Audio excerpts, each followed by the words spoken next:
જય શ્રી કૃષ્ણ. બધા બરોબર હશો. આજે મને 300 પ્લસ સબસ્ક્રાઇબ્સ મળ્યા છે તો હું બહુ હેપી છું.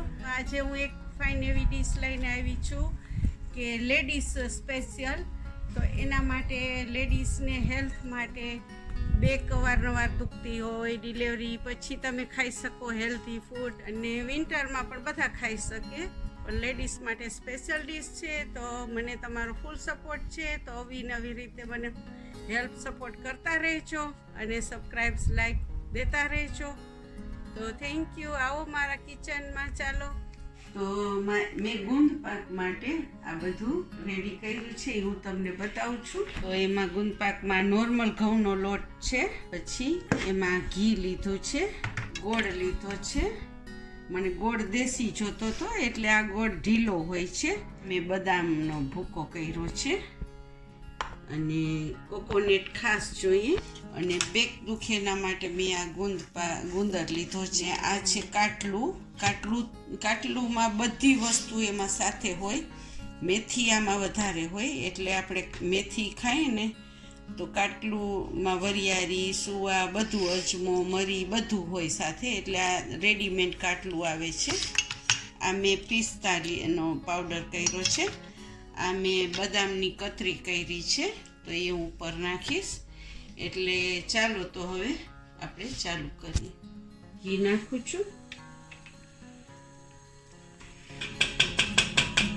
આમાં ઘીમાં જરાય ઓછું નહીં ચાલે, ઘી ફૂલ જોશે. ઘી ઉકળે છે તો હવે એમાં હું ગુંદ એક નાખ્યો અને ઘી આવી ગયું છે. તો હવે એમાં હું ગુંદ તરી લઈશ.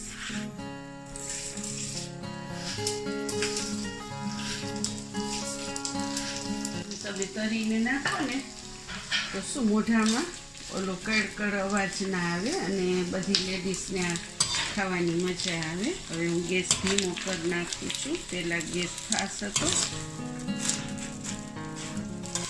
હવે આને આપણે કાઢી લેશું આ ટ્રેમાં.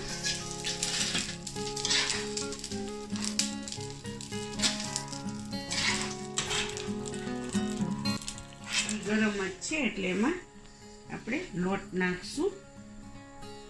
થોડો થોડો નાખી અને આપણે હલાવશું એને.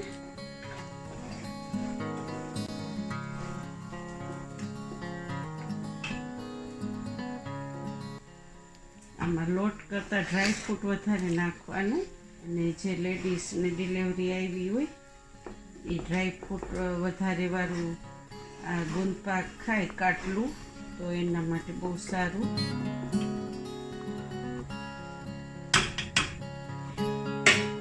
પછી એને પ્રોપર શેકાવા દેવાનું. એને થોડોક રેડ થવા દેવાનો. રેડ એટલે બ્રાઉન થોડોક, એટલે લોટ કાચો ના રહે. હવે મેં ગેસ ફાસ્ટ કર્યો છે. ત્યાં હું ગુંદાને મેશ કરી નાખું છું એકદમ ઝીણો ઝીણો, એટલે મોઢામાં આપણે કડકડ ના આવે. તમે જોયું કે ગુંદ કેટલો હતો. અને હવે મેં એને એકદમ મેશ કરી નાખ્યું છે. ઘીમાં બનાવે શેકેલો લોટ તમે જુઓ છો કે બ્રાઉન થઈ ગયું છે. મેં ગેસ સાવ લો કરી નાખ્યો છે. બદામનો ભૂકો નાખી દઈશ એમાં એટલે થોડીક રોસ્ટેડ થઈ જાય. પિસ્તા છે એ નાખું છું એટલે જરા જરા ઘી ને ગરમ હોય ને તો ફાઇન એમાં રોસ્ટેડ થઈ જાય. અને તમે મને સબસ્ક્રાઈબ કરજો તો તમને મારી ચેનલ બધી હું નવી નવી રેસીપી મોકલીશ એ તમને તરત જ જોવા મળશે. પહેલાં આપણે એમાં નાખશું કોકોનટ, એટલે બધું જરાક અંદર ગરમ ઘી હોય ને ફાઇન થઈ જાય. હવે આ કાટલું છે તો કાટલું છે ને તીખું હોય છે તો એ કાટલું આપણે જરૂરિયાત પ્રમાણે નાખવાનું. એટલે બહુ કાટલું નહીં નાખવાનું.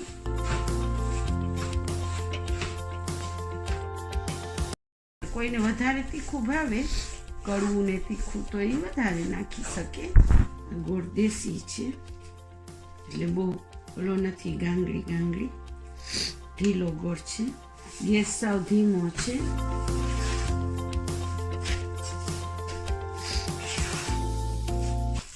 આ હેલ્ધી ગુંદ પાક છે, કાટલું કહી શકો. હવે બધું મિક્સ થઈ ગયું છે મિત્રો, અને ગેસ હું હવે ઓફ કરું છું. તો હવે હું એમાં ગુંદ નાખું છું. ગુંદ જો મેં આવી રીતે બધો મિક્સ કરી નાખ્યો છે. એમાં આપણે ગુંદ નાખી દઈએ અને હવે આપણે પાછું એકદમ મિક્સ કરી નાખીએ એટલે ગુંદ એમાં બધો ભળી જાય. બહુ વારી ના લાગે ને, ઇઝી છે, બધાને આવડી જાય. હવે આપણે ટ્રેમાં કાઢી લેશું એને. તમે જોઈ શકો છો આપણો આ ગુંદ પાક કાટલું રેડી છે. એને આવી રીતે ગરમ છે એટલે હાથ નહીં અડાડી શકીએ. રેડી કરી દઈએ, પછી એને ઠંડુ થવા દેશું 10-15 મિનિટ જેવું, કેમ કે આને ઠંડુ થતાં બહુ વાર લાગે, ગોળ હોય ને એટલે. આવી રીતે હું કોરું એની પછી દબાવી દઉં.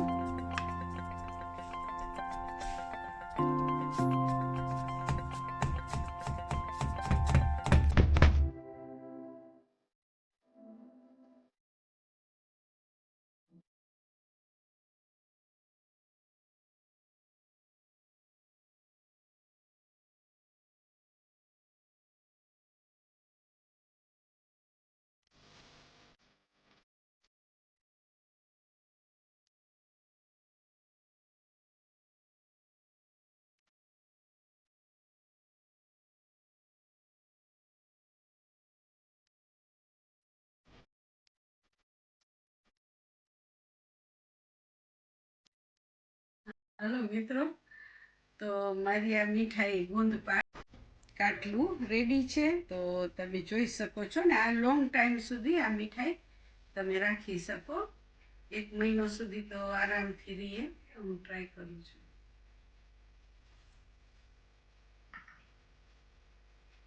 જરાય હાર્ડ કે કઠણ નથી, એટલું સોફ્ટ છે. સહેલાઈથી એક બાઈટ કરી અને ખાધું, એટલું ક્રન્ચી ફાઇન લાગે છે. નાઈસ એકદમ.